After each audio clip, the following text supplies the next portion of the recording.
Olá a todos, aqui é o CryptoTrader e seja bem-vindo para a análise semanal do Bitcoin. Hoje é dia 8 de março de 2021, lembrando que esse vídeo não é recomendação nem conselho financeiro, é apenas uma análise com base em probabilidades. Começando como de costume no gráfico mensal, o que a gente consegue observar é o que eu tenho repetido por semanas. O Bitcoin não apresenta, nesse momento, quando você vê o gráfico mensal, não apresenta nada que nos diga que ele está revertendo a nível macro. Ele pode sofrer dumps ou pode sofrer correções significativas que no nível diário ou de curto prazo assustem. Por exemplo, se a gente observasse hoje o Bitcoin caísse até 32 mil dólares, ia assustar muita gente, ia parecer que seria o fim do mundo, o fim do Bitcoin, mas isso no gráfico mensal, na visão de longo prazo, seria apenas um teste na média móvel de 8 períodos, o que seria muito saudável ainda do ponto de vista de preservação do bull market no longo prazo.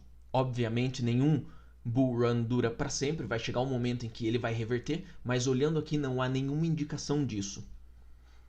Agora vamos para o gráfico semanal. No gráfico semanal a gente observou, até no vídeo passado, da semana passada eu comentei sobre isso, pela primeira vez o rompimento da linha de tendência que sustentava o índice de força relativa. Eu acho que eu esqueci de falar na semana passada, quando você tem um tipo de rompimento como esse, significa que a queda vai ser imediata? Não, como a gente está olhando um gráfico semanal, esse tipo de movimento, esse tipo de correção, ela pode levar na casa de semanas até se concretizar. O importante é observar e saber que a probabilidade hoje, do ponto de vista do gráfico semanal, indica uma maior probabilidade, uma maior chance do Bitcoin em algum momento nas próximas semanas voltar para testar a média móvel de 21 períodos, que hoje está na casa de 34 mil dólares. Isso não é algo obrigatório, não quer dizer que vai acontecer, mas a probabilidade, quando você tem um topo local confirmado confirmando uma divergência de queda assim, geralmente o ativo ele volta para testar essa média móvel para ganhar mais força, impulso e momento antes da próxima subida.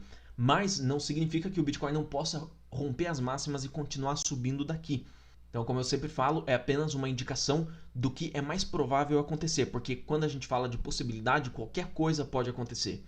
E a gente deve planejar o nosso trading com base no que é mais provável acontecer, mas se preparando, criando mecanismos de proteção caso aquilo que você programou não aconteça. Bem no curto prazo aqui, do ponto de vista semanal, a gente tem a média móvel de 8 períodos, que hoje está em 45.500 dólares aproximadamente. Então, é um ponto importante para se observar ao longo dos próximos dias, caso o Bitcoin volte para testar essa média móvel.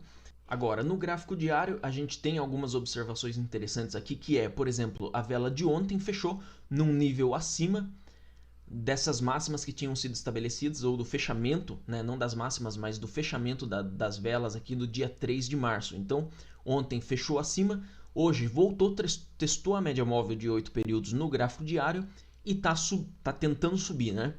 Aliado a isso, a gente vê o índice de força relativa cruzando para o lado de cima da média móvel, o estocástico apontando para cima, saindo da região que é controlada pelos vendedores aqui, e a linha sinal do MACD próximo de dar um sinal de compra aqui, e o histograma passar para o lado positivo.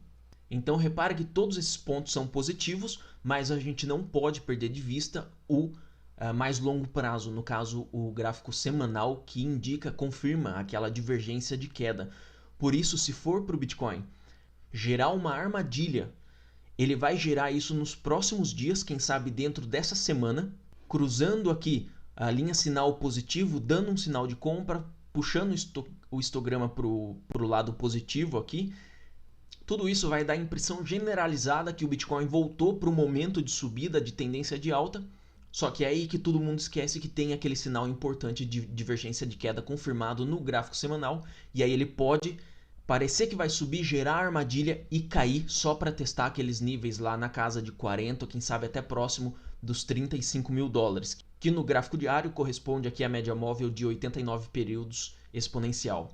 Agora eu vou explicar tudo isso de forma mais detalhada pela perspectiva do sistema de ondas de Elliott. Então vamos falar sobre os dois principais cenários aqui que a gente tem analisado nas últimas semanas. O primeiro cenário seria, disso daqui está sendo a continuidade de um impulso de subida, aí teremos onda 1, 2, 3, desenvolvimento ou finalização da onda 4 aqui, 4, e o desenvolvimento de uma onda 5. Se esse for o caso, nós estamos vendo um impulso 1, 2, 3, 4, 5, que será o impulso de finalização dessa onda 5, do grau superior. Então, nesse caso, esse grau aqui ele é um grau inferior.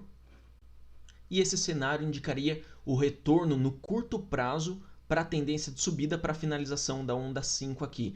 Aonde essa onda 5 pode chegar, com base em medições de mais longo prazo que a gente já fez, e eu já mostrei aqui, ela pode chegar na casa dos 75 mil dólares, que é convergente também com essa linha importante de resistência do garfo aplicado. E o segundo cenário seria disso não ser, na verdade, um impulso, mas um outro processo corretivo do estilo A, B, C, o que no caso indicaria que a maior probabilidade de finalização dessa onda, se for uma onda corretiva C, estaria entre os 100% e os 127% de projeção Fibonacci. Então, o primeiro nível mais importante, indicando a finalização dessa onda, contabilizando a possibilidade de um processo corretivo, seria aqui nos 56 mil dólares, com possibilidade de extensão até os 58.500 dólares. Isso também resultaria num tipo de topo duplo aqui, que também é uma figura padrão de reversão, de potencial reversão, e depois disso teríamos um impulso de queda.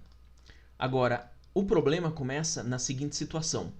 Dentro do sistema de ondas de Elliott, a gente usa muito sistema de canalização para considerar os momentos de falha. Então, por exemplo, se eu puxar aqui do ponto de onda 2 até a onda 4 e estender até o topo da onda 3, eu posso fazer uma projeção aqui de potenciais alvos de onda 5, que uma região típica é a linha mediana do canal, o que aqui formaria também o que a gente chama de onda 5 truncada, que seria um padrão de reversão também, um topo duplo, ou ele pode subir até o topo do canal para finalizar a onda 5. A questão aqui é a seguinte, que se com base na geometria e no tempo, se ele forma uma onda C aqui, e depois ele inicia um impulso de queda, e esse impulso de queda escapa do canal, que é essa linha da base do canal, essa linha de tendência de alta aqui da base do canal, a partir desse momento que ele perde essa linha de tendência, aí a gente pode esperar um processo de correção um pouco mais significativo no Bitcoin. Não uma reversão de nível macro, do tipo de bear market de 1, 2 anos, não.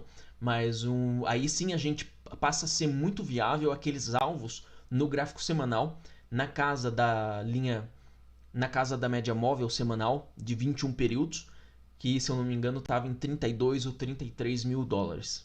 Ou seja, no curto prazo eu não descarto a possibilidade do Bitcoin subir para testar esses níveis que eu anotei aqui no gráfico como níveis importantes, mas por enquanto eu considero que os vendedores podem recuperar o controle para tentar fazer o preço voltar a cair. Para eu apostar em mais subida, eu preciso ver esse nível aqui dos 58 mil dólares ser rompido com convicção, ou seja, a nível de fechamento diário, fechando acima dele, e se voltar para testar a nível diário, ele encontrar suporte para voltar a subir. Digamos que ele forme uma onda C ou uma onda 5 truncada aqui no mesmo nível dos 58 mil dólares. Se a gente puxar uma retração de Fibonacci, dá para observar que o nível importante aqui de 65% de retração, que é um nível de oportunidade, está aqui na casa dos 39, 40 mil dólares, e próximo daquela que vai ser confluente com a média móvel de 21 períodos no gráfico semanal, próximo dela tem o 78% de retração, que é o nível de caça-stop, né? Então é quando o preço desce até lá, pega os stops e volta, reverte com força. Então por isso eu não descarto no médio prazo, ou seja, na casa de semanas, quem sabe dentro desse mês de março, o Bitcoin voltar para testar níveis como a casa de 35 mil dólares. E se o Bitcoin romper com convicção a casa dos 58.300 dólares, aí eu considero a possibilidade do retorno para a tendência de alta já no curto prazo. Por enquanto é isso. Na segunda parte desse vídeo, que é exclusiva aos alunos do curso CryptoTrader, eu vou incorporar justamente nessa análise a análise de tempo, para a gente saber quais são os dias mais suscetíveis a reversões temporárias no mercado e pontos de continuidade. E se você tem interesse em aprender análise técnica e estratégias lucrativas de trading, na descrição desse vídeo tem um link para o curso CryptoTrader. Sucesso a todos e um abraço!